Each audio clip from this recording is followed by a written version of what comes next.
شهر رمضان الذي أنزل فيه القرآن هدى للناس وبينات من الهدى والفرقان شهر رمضان الذي أنزل فيه القرآن هدى للناس. کچھ افراد ایسے ہیں جن کے روزے قبول نہیں ہوتے، اس میں بھی کہیں خدا نہ خواستہ ہمارا شمار نہ ہو جائے، ان کو بھی دماغ میں رکھنا چاہیے. کچھ افراد ایسے ہیں کہ جن کے روزے قبول نہیں ہوتے. وہ کون سے افراد ہیں؟ چھٹے امام فرماتے ہیں اللہم صلی علی محمد و علی محمد،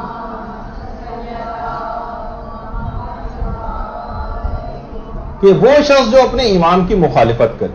ایک ان کے اوپر بھی انطباق ہوتا ہے اس حدیث کا کہ جو کہ امام کے زمانے کو جنہوں نے پایا تھا، امام کو حکم دیتے تھے اور خلاف ورزی کرتے تھے یا ان سے جنگ پر آمادہ ہو جاتے تھے. اور اس کے ایک عموم بھی اس کے اندر ہو سکتا ہے اپنے امام کی مخالفت کرنا. یعنی ائمہ نے جو احکام دیے ہوئے ہیں، ہم خود امام زمانہ علیہ السلام کی حکومت میں اللہم صلی علی محمد و علی محمد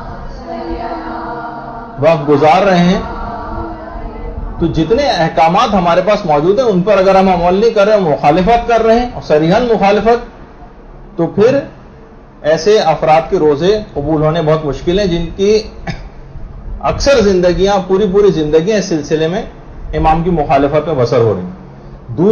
دوسرا گروہ ہے اس سلسلے میں عورتوں کا، ناشزہ عورتیں، ناشزہ، نافرمان، خود اپنے شوہر کے حقوق کو ادا نہ کرنے والی، ناشزہ ان کو کہا جاتا ہے.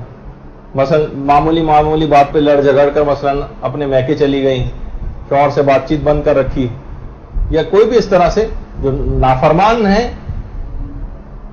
ایسوں کی عورتوں کے متعلق کہا جاتا ہے ان کے بھی روزے قبول نہیں.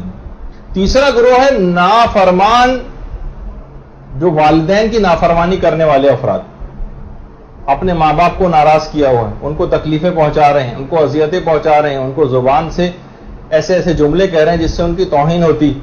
یعنی والدین کے جو نافرمان ہیں ان کے بھی کوئی روزے، پورے چاہے کتنے اپنے آپ کو ہلکان کر لیں روزے رکھ کر، البتہ روزے رکھنے واجب ہے ان کے لیے، لیکن اس کے باوجود بھی روزے مقبول نہیں ہوں گے. ٹھیک ہے، رمضان گزرنے کے بعد ان روزوں کی قضا نہیں کرنی، لیکن تم نے کوئی فائدہ بھی نہیں اٹھایا اس سے.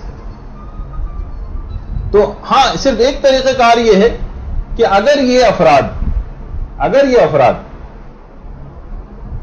اپنے آپ ان تمام اپنے اعمال سے نادم ہو جائیں اور توبہ کر لیں، تو یہ تینوں گروہ بھی رحمت پروردگار میں شامل ہو جائیں گے اور ان کے روزے بھی مقبول ہو جائیں گے. لیکن اگر انہوں نے توبہ نہیں کی تو ان تین گروہوں کے متعلق خاص طور پہ کہا جاتا ہے ان کا کوئی روزہ جو ہے وہ قبول نہیں.